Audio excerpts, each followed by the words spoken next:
sens que ça va être la vidéo qui va me prendre le plus la tête.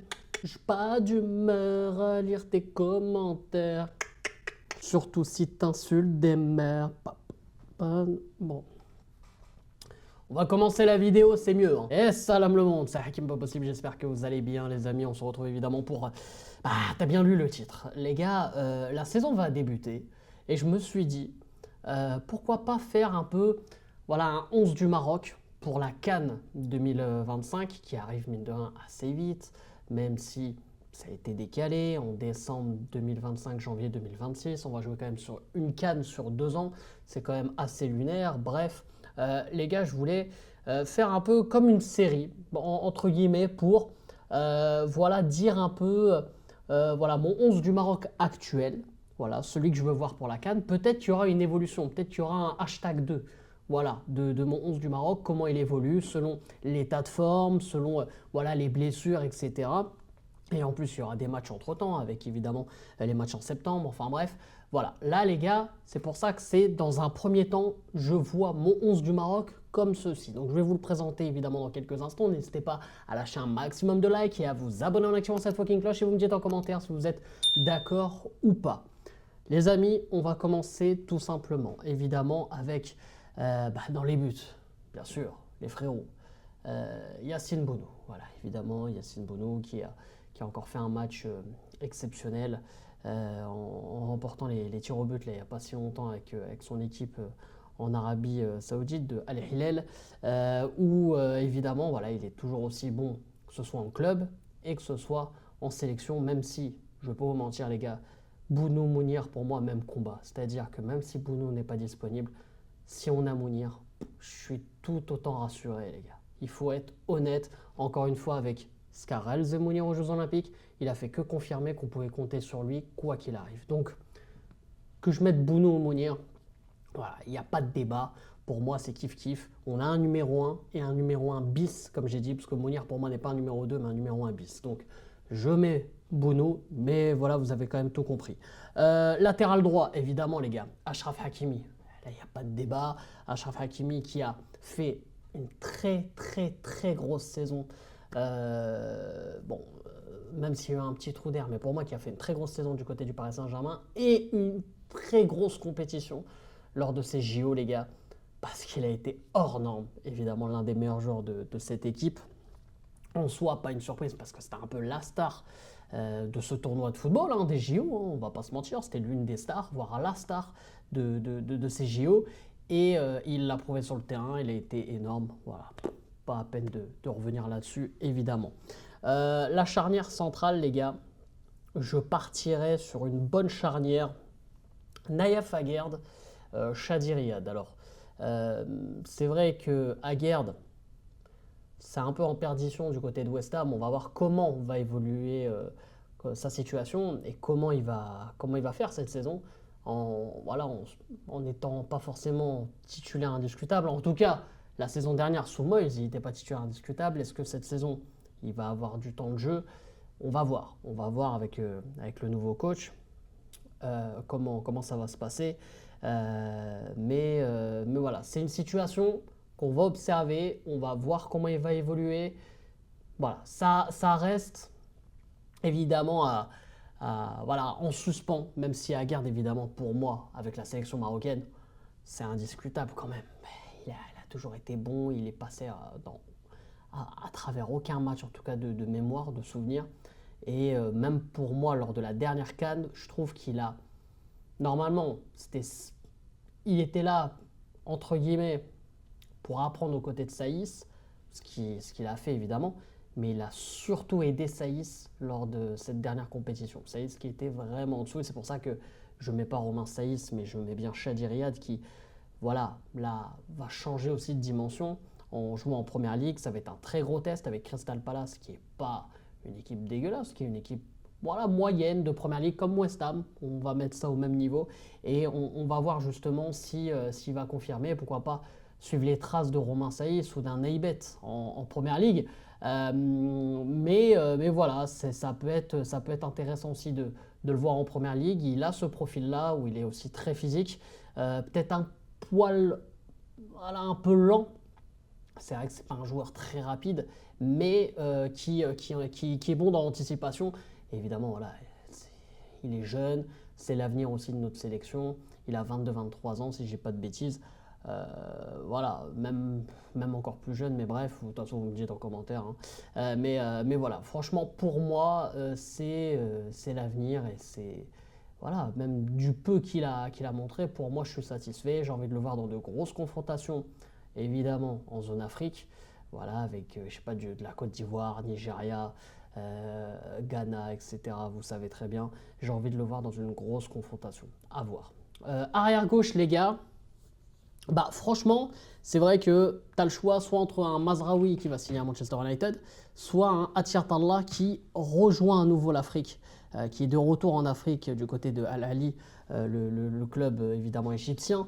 Moi, les gars,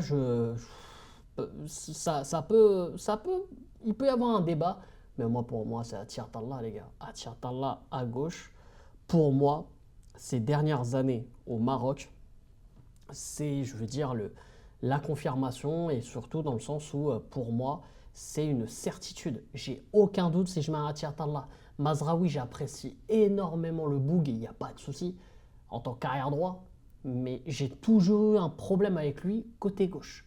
Et Mazraoui, je le trouve très irrégulier du côté du Maroc. Il a fait de très bons matchs, hein, du côté du Bayern, même à gauche, il n'y a pas de souci. Mais au Maroc, c'est pas une certitude pour moi, j'ai pas une confiance à 100%. Je sais que c'est un bon joueur, c'est un joueur de qualité, mais à gauche, je suis pas sûr à 100%. Alors que Attiyar Tallah, qui peut-être a voilà, moins bonne qualité que Mazraoui, est un peu plus vieux que Mazraoui aussi, ça aussi il faut le dire. Voilà, il n'a pas les mêmes qualités intrinsèques que Mazraoui, il est un peu plus faible.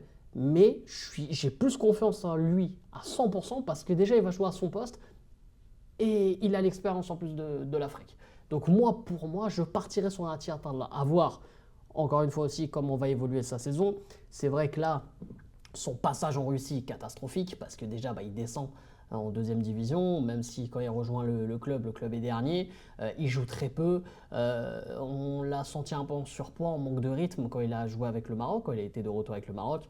Voilà, là, il va falloir aussi qu'il revienne en forme en jouant en Égypte, en jouant évidemment la Ligue des Champions africaine. Je pense que voilà, son niveau va revenir petit à petit, il va lui falloir peut-être un petit peu de temps, mais je lui fais confiance et latéral gauche pour moi, Attiyar Tallah tous les jours. Maintenant les gars, vous allez me dire, oula, comment ça va évoluer au milieu de terrain? Est-ce qu'on passe en 2-6, 1-10, 1-6, 2-8-10? Comment on fait? Moi les gars, tout simplement, quand tu as un Amrabat, pourquoi tu vas lui mettre quelqu'un dans ses pattes? Je mets 1-6, 2-8, les gars, 2-8-10, comme vous pouvez les appeler comme vous voulez.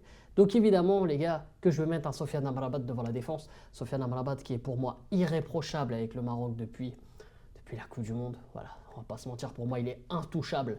Peu importe, voilà, qu'on ait vécu les Jeux Olympiques ou quoi.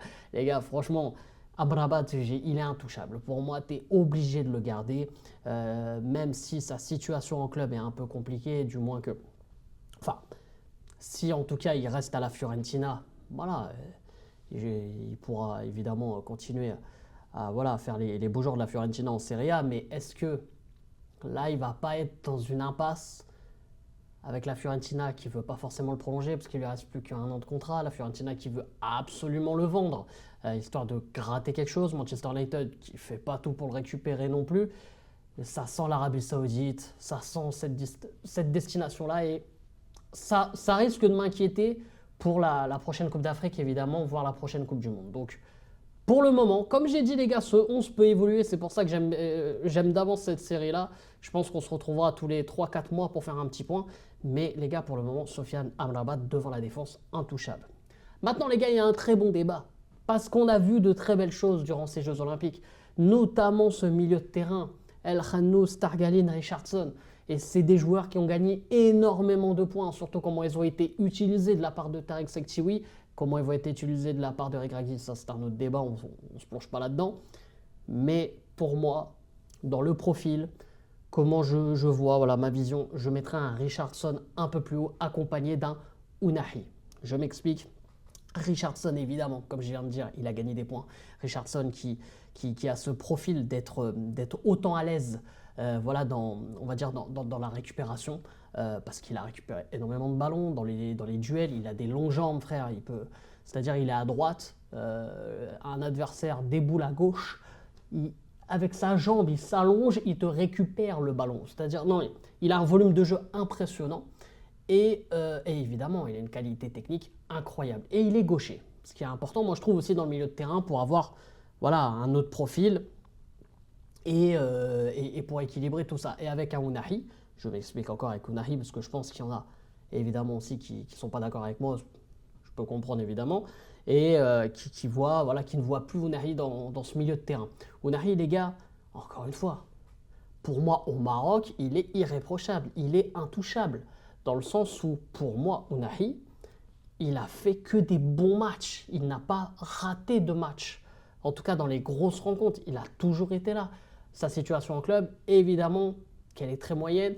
Roberto De Zerbi, apparemment, voilà, ne lui fait pas vraiment confiance. S'il ne trouve pas de club, Roberto De Zerbi va le garder par défaut. Mais il risque aussi d'avoir très peu de temps de jeu. Pourtant, Roberto De Zerbi, l'entraîneur de l'Olympique de Marseille, voilà un style de jeu qui pourrait lui convenir en fait à Ounahi. Donc c'est pour ça que ça m'inquiète un peu cette situation. Mais pareil, à voir, à suivre. En tout cas, à l'heure actuelle, pour moi, Ounahi, intouchable dans ce milieu de terrain. Et moi je le certifie, je n'oublie pas tout ce qu'il a fait. Voilà, entre la Coupe du Monde, les différents gros matchs aussi voilà, en Afrique. Moi, personnellement, Ounahi, voilà, je ne peux pas l'enlever. En tout cas, surtout, les gars, si on se plonge sur le côté physionomie de jeu, de style de jeu, si on veut faire ce fameux tiki-taka, ce fameux jeu à la marocaine, pour moi, c'est un milieu de terrain tellement parfait, les frérots. T'as un Richardson, un Ounahi, Amrabat qui fait un peu le ménage. Pour moi, ce milieu de terrain-là, c'est le plus parfait possible, je veux dire, dans l'équilibre et dans le niveau de jeu. Voilà, je ne parle pas encore une fois des capacités et des niveaux de chacun individuellement.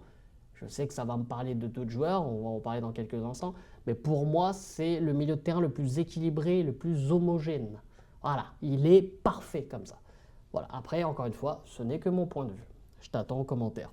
Ensuite, évidemment, on va évoluer avec trois attaquants. Trois attaquants, donc sur le côté droit, évidemment, Brahim. Brahim, je suis obligé, c'est une obligation évidemment de le mettre.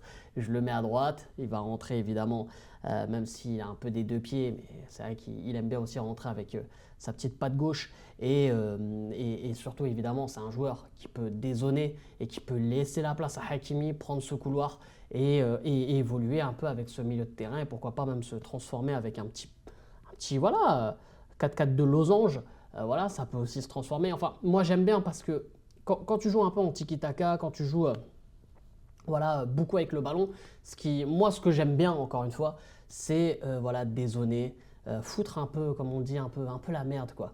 Et que la défense adverse, l'équipe adverse, ne sait même plus qui prendre, est un peu perdue. Tu dérègles en fait leur bloc. Et moi, c'est comme ça que moi, je trouve qu'on peut faire la différence, créer des espaces, tout ça. Après, encore une fois, ça, c'est que ma physionomie de jeu. Voilà, après, je ne suis pas Guardiola, mais voilà, moi, du peu que je connais du foot, moi, c'est comme ça, en tout cas, c'est ma vision de mon football. Voilà, donc là, encore une fois, je parle en mon nom. Je ne parle pas à la place de Regrailly ou quoi, je parle en mon nom. Mais je préfère toujours le répéter parce que des fois, c'est un peu compliqué pour certains. Mais bon, comme on dit, nul n'est plus sourd que celui qui ne veut pas entendre. Bref, donc du coup, à droite, Brahim, ça c'est fait.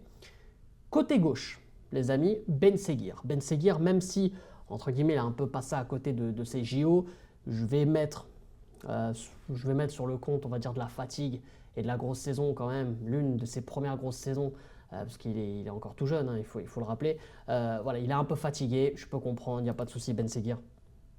Voilà, je te pardonne pour ces JO. Abdé a fait plus ou moins le boulot. Et voilà, sur le plan collectif, ça a été quand même assez bon. Donc c'est pour ça qu'on n'a pas trop pointé du doigt, on va dire, pas des mauvaises performances de Ben Seguir, hein, mais des performances, on va dire, moyennes par rapport à son niveau de jeu. Mais en tout cas, ce qu'il a montré dans l'équipe A, l'équipe 1, c'était impressionnant dans les premiers matchs. Et là, on s'est dit, waouh, on a un espèce de bouffal en... Comment dire? Comment dire ça pour pas forcément que les gens encore déforment mes propos, mais un bouffal avec un plus gros QI football. C'est-à-dire que toujours plus juste sur le moment où il faut faire la passe, le moment où il faut faire l'appel, le moment du 1 contre 1. Et Ben Seguir, il a cette maturité déjà incroyable. Tu as l'impression que le Boug, il a 24-25 piges et qu'il a déjà fait des campagnes de Ligue des Champions, des grandes campagnes internationales et tout. Et tu dis non, le gamin, en fait, il vient de sortir de là. Et la masterclass aussi qu'il fait contre le Barça, il fait un très bon match contre le Barça. Ça reste un match de préparation, mais il fait un très bon match. C'est encourageant pour cette saison. Monaco, franchement, une équipe à suivre aussi pour cette saison de Ligue 1. Les gars, franchement, honnêtement, pour moi, il n'y a même pas photo sur le côté gauche. Il n'y a même pas photo. Ben Seguir, évidemment. Évidemment. Et pour conclure, les gars, le poste de numéro 9, c'est vrai que c'est un peu le débat. Hein, on va pas se mentir, c'est le débat depuis, allez, on va dire depuis 2 bonnes années, 1 an et demi. C'est le gros débat qu'on a en sélection, c'est le numéro 9. Les gars, franchement, ces Jeux Olympiques, pour moi, ça a clôturé, les frérots. Ça a clôturé le débat. Rahimi tous les jours, les frérots. À cette heure-ci, tu mets Rahimi. Tu veux mettre qui d'autre? Tu vas pas mettre un En-Nesyri qui, au Maroc, n'a aucune confiance, qui, là, on va essayer une nouvelle aventure du côté de Fenerbahçe, même s'il n'est pas qualifié pour la Ligue des Champions, en étant éliminé contre le LOSC. Voilà, on va voir ce que ça va donner du côté de Fenerbahçe. Peut-être qu'il va apprendre un peu plus du côté de Mourinho. Voilà, moi j'avais dit que c'était encourageant ce transfert, dans le sens où peut-être que ça va le faire évoluer mentalement, peut-être qu'il sera encore un peu plus solide. Voilà, après on connaît les qualités de En-Nesyri, on connaît aussi ses défauts, mais honnêtement, je ne peux pas le mettre en pointe. El Kaabi, merci El Kaabi pour la saison que tu as pondue avec l'Olympiakos. À cette heure-ci, tu es pratiquement sans club, j'ai envie de dire, parce que tu dois quitter l'Olympiakos. Il n'y a aucun club qui te veut, tu as 33 ans, c'est compliqué. El Kaabi, il n'est pas si régulier que ça avec le Maroc. Il faut le dire, les gars. Pour moi, il n'est pas si régulier que ça. Quand on l'attend dans les grands rendez-vous, il n'est pas forcément présent. Donc moi, les gars, franchement, Rahimi, avec la compétition qui nous a pondu avec les Jeux Olympiques, il n'y a pas de débat. Tu es obligé de le mettre. Le mec est en confiance. Le mec est l'attaquant numéro 1 du moment au Maroc. Il n'y a pas de débat, en fait. Tu ne peux pas installer un débat. Voilà, maintenant, à voir si ça va durer. Parce que là, pour moi, on a son prime de sa carrière. Il a 29 ans, 28 ans. Comme j'avais dit dans une précédente vidéo, en parlant de Rahimi, les gars, là, pour moi, tu peux bien l'utiliser encore pendant 2 bonnes années. Tu peux encore bien l'utiliser pendant 2 bonnes années. Et pendant 2 bonnes années, il y a quoi là, durant ces 2 bonnes années? La CAN et la Coupe du Monde. Donc pour moi, il faut bien protéger ce joueur qui continue ses masterclass aux Émirats arabes, en Ligue des champions asiatiques. Voilà, qui continue ses masterclass, qu'il soit sérieux. Et ça va payer. Ça va payer avec l'équipe A. Ça va payer, les gars. Et en plus, il ne faut pas oublier qu'il avait marqué aussi à son retour avec l'équipe A.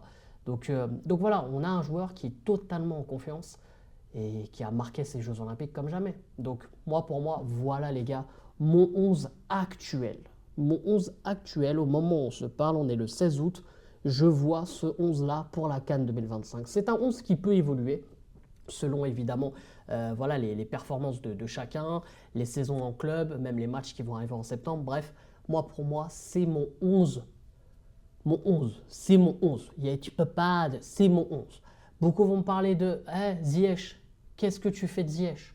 Les gars, Ziyech, ça reste d'être compliqué avec Galatasaray quand on voit le début de saison. Quand ils se prennent 5-0, je sais pas combien, là, contre le Beşiktaş en Supercoupe de Turquie, et que tu as l'entraîneur qui commence déjà à faire de grosses critiques sur Ziyech, comme quoi c'est dur de prendre de la vitesse, de jouer avec des ailiers comme Ziyech et Zaha.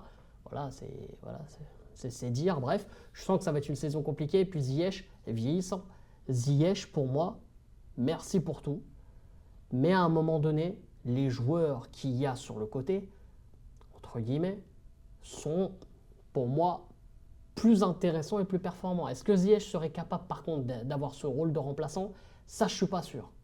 Après, encore une fois, c'est que mon point de vue. Je ne parle pas au nom de Regragui, je parle que au nom de Hakim Pas Possible.